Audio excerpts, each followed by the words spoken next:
O ministro Fernando Henrique Cardoso anunciou as 3 etapas do plano econômico. Tudo começa com o ajuste fiscal.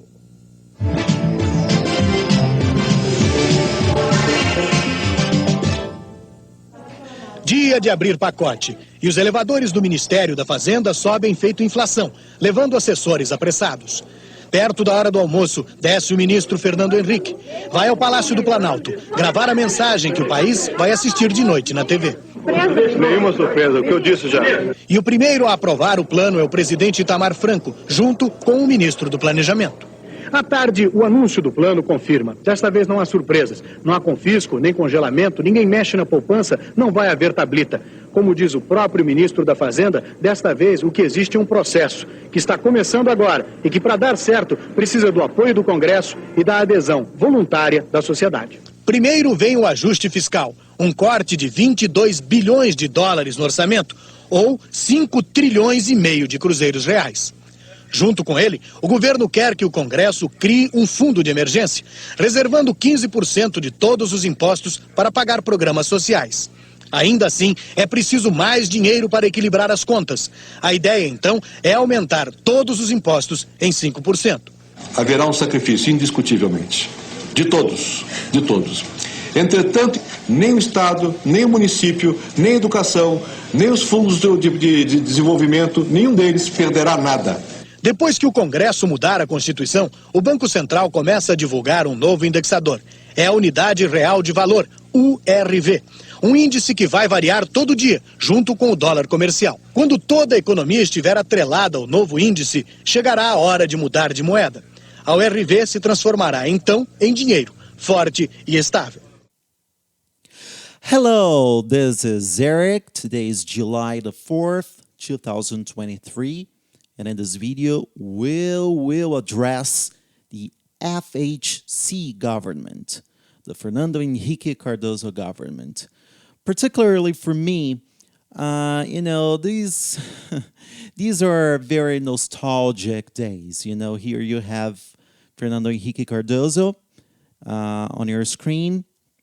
And, these are nostalgic days for me because these were the days when I was an adolescent. So, I pretty much remember, this government in a very detailed manner. So, as you could see in the video, by the end of the Itamar Franco government, Fernando Henrique Cardoso, his Minister of Finance, is a man of great prestige. He managed, together with Itamar Franco, to put an end to the gigantic inflation monster in Brazil. And because of that, he easily got elected after Itamar Franco. In 1995, Fernando Henrique Cardoso was elected as president of Brazil, right? Well, so Fernando Henrique Cardoso is going to be president in 2 terms, right? We are going to be addressing term by term, okay? It is easier and better this way, right? So his first term started in 1995 and ended in 1998.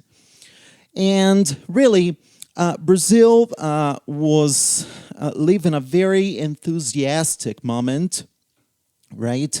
And Fernando Henrique Cardoso adopted a neoliberal model, right? His first term was marked by lots of privatization.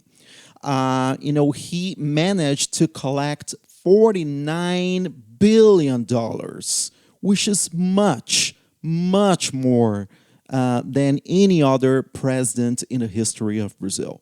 And, these are some of the companies, some of the national companies that were privatized in this first term. So you have here Embraer, Telebras.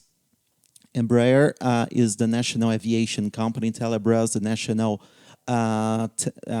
telephone company, and you have here Companhia Siderúrgica Nacional and Companhia Vale do Rio Doce, right? So, these are gigantic companies, and because of that, the government managed to collect a great deal of money, which is gonna really grant great prestige to Fernando Henrique Cardoso in this first term, right? So we're gonna have economic stability.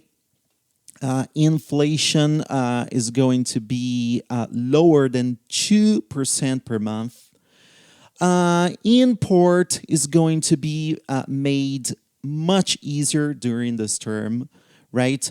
But on the other hand, you're gonna have lots of interest. You're gonna have, the interest rate increasing more and more, and consequently, you're gonna have speculative capital going on in Brazil, which is really bad. Speculative capital is that capital that is really waiting for good opportunities, to become money in the hands of investors that take advantage of the interest rate in Brazil that was high at the time. So as a consequence as well, the economic activity in Brazil, because of the high interest rates, the economic activity in Brazil will be reduced, will be slowed down. So we're going to have a recession going on in the country in these 4 years, right? Because of his neoliberal position, we're going to see in the country a flexibilization of the labor legislation. So for example, instead of overtime being paid to the employees, we're going to have overtime bank. We're going to have temporary jobs and many other measures that were taken to make labor legislation more flexible.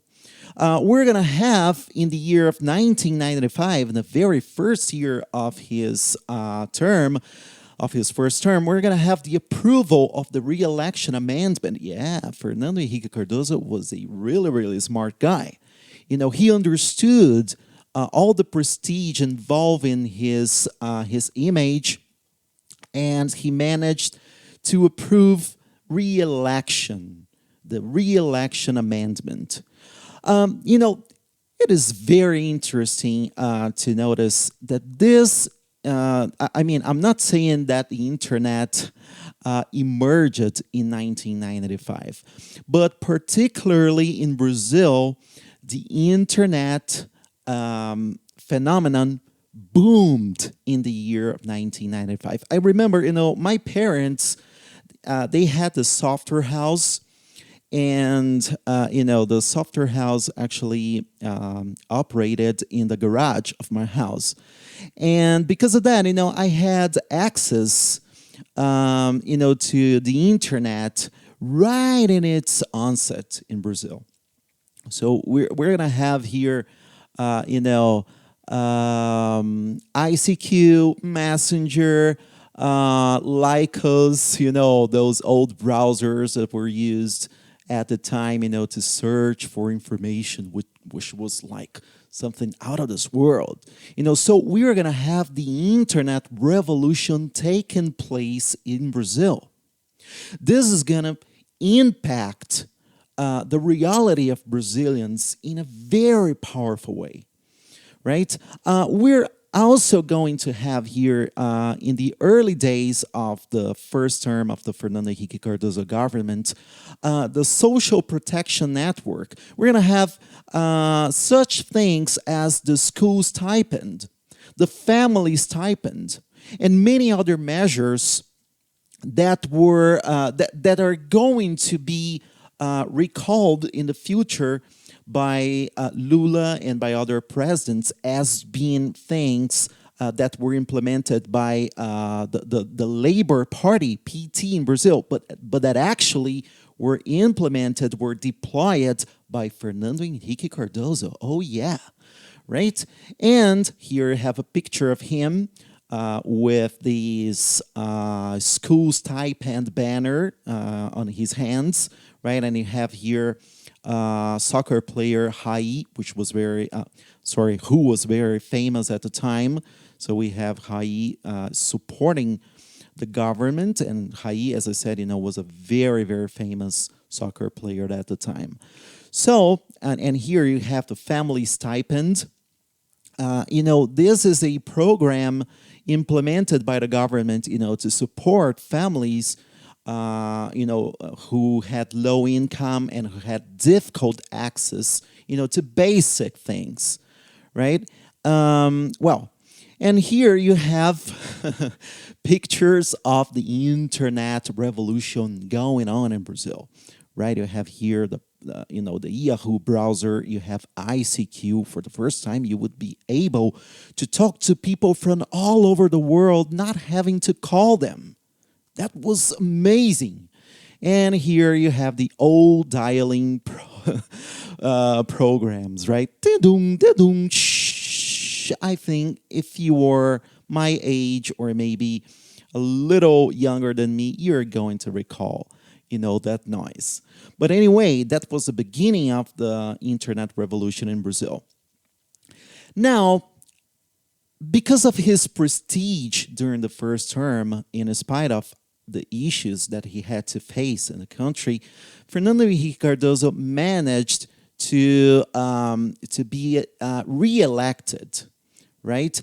And he is the first president ever in the history of Brazil to be re-elected, right? And his second term starts in 1999 and goes to 2002.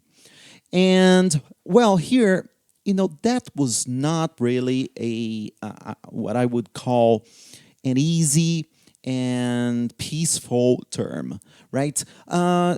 Firstly, we got the issue of the bug of the millennium in 2000. So that was a time of reasonable lack of stability in every possible way. People were anxious because of the year 2000. And that ended up impacting not only Brazil, but the world itself. It was only after, we entered the year of 2000 that things, little by little, became calmer, right? Some important facts here for you. In March 2000, the Catholic Church asks for forgiveness for its mistakes made against the Jews, the indigenous peoples that were catechized during the Crusades, right? Mistakes made during the Crusades, and also for the cruelty of the Inquisition. This petition, this request for forgiveness was made by Pope John Paul II, right? And it was really a milestone. Also, in the year of 2001, we had, this very, very unfortunate fact that was the September 11th, 2001 attack against the Twin Towers in the United States.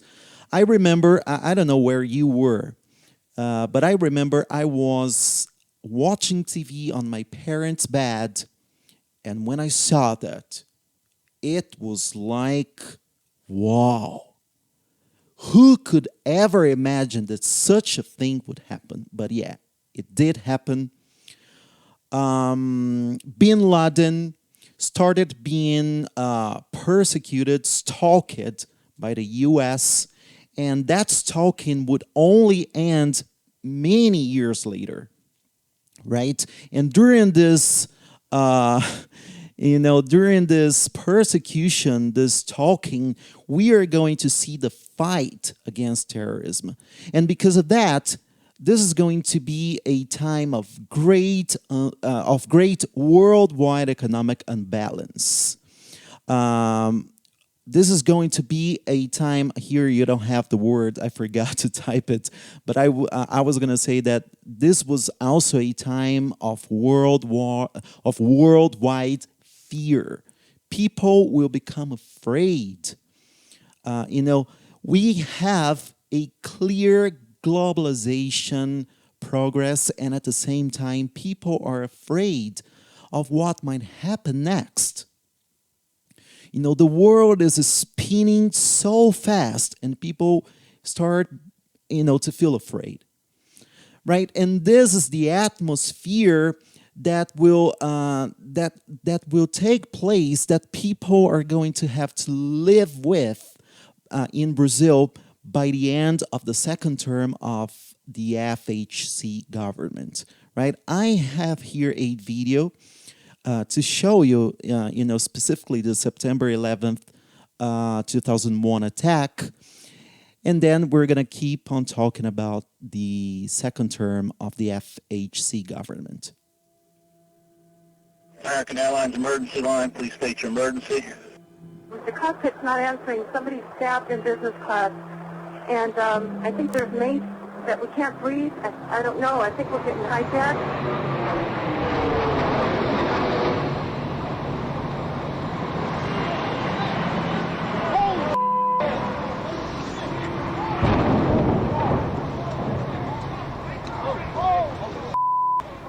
Somebody hit the World Trade Center or the Trade Center. The World Trade Center. Center.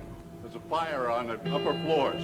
This just in, you are looking at obviously a very disturbing live shot there. That is the World Trade Center, and we have unconfirmed reports this morning that a plane has crashed into the World Trade Center. We don't know anything more than that. We don't know if it was a commercial aircraft. We have no idea how many were on board or what the extent of the injuries are right now.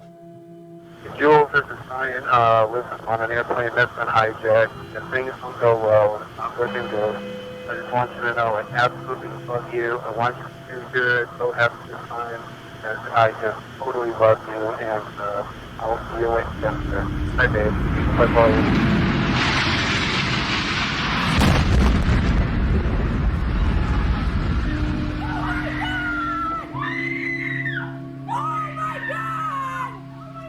Oh, my God. Oh, my God. That looks like a second plane. Oh, there's another one. Another plane just hit. Right. Oh, my God. Another plane has just hit. It hit another building. Flew right into the middle of it. Oh, my goodness, there's another one. It seems to be on purpose. Oh, my goodness. Now it's obvious, I think. I leaned over and whispered into his right ear. A second plane hit the second tower. America is under attack. Today we've had a national tragedy. 2 airplanes have crashed into the World Trade Center in an apparent terrorist attack on our country. Oh my goodness. Oh my goodness. We're looking at a live picture from Washington, and there is smoke pouring out of the Pentagon. It would appear that there has been another major explosion, this one in the nation's capital. There is smoke in the air over the Pentagon. This is as close as we can get to the base of the World Trade Center. You can see the firemen assembled here, the police officers, FBI agents, and you can see the 2 towers. A huge explosion now raining debris on all of us. We better get out of the way!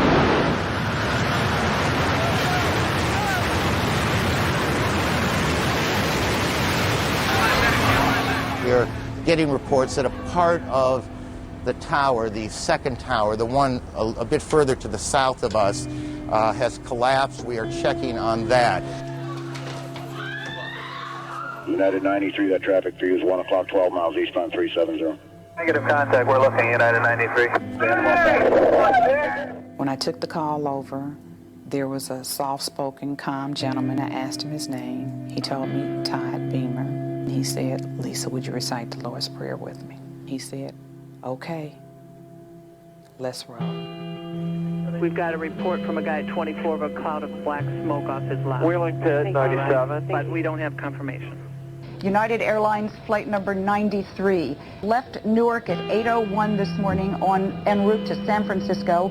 It went down in Shanksville, Pennsylvania. The North Tower is waiting. Oh my God, there it goes!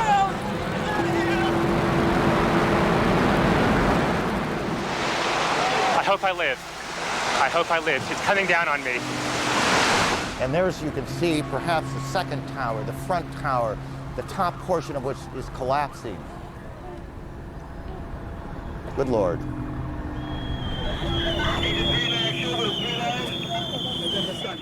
Both trade towers, where thousands of people work, on this day, Tuesday, have now been attacked and destroyed. There is simply no way to accurately describe the emotion this evokes.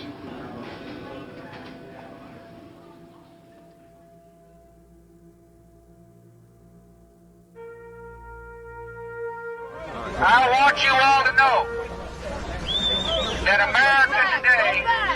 America today is on bended knee in prayer for the people whose lives were lost here, for the workers who work here, for the families who mourn.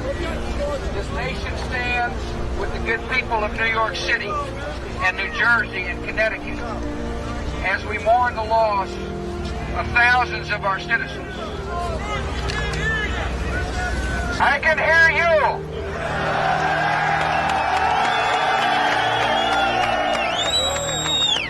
I can hear you. The rest of the world hears you.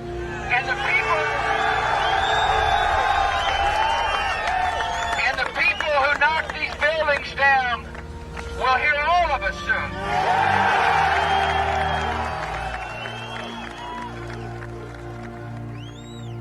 September 11 will go down in our history as a day to remember. None of us will ever forget the pictures of our courageous firefighters and police, many of whom have lost friends and colleagues, or the hundreds of people attending or standing patiently in line to donate blood. A tragedy like this could have torn our country apart, but instead, it has united us. This event can give a message of hope. Hope for the present and hope for the future. The cross tells us that God understands our sin and our suffering. And from the cross, God declares, I love you. The story does not end with the cross. For Easter points us beyond the tragedy of the cross to the empty tomb. It tells us that there is hope for eternal life. For Christ has conquered evil and death and hell. My prayer today is that we will feel the loving arms of God wrapped around us, and will know in our hearts that He will never forsake us as we trust in Him. And this is going to be a day that we will remember as a day of victory. May God bless you all.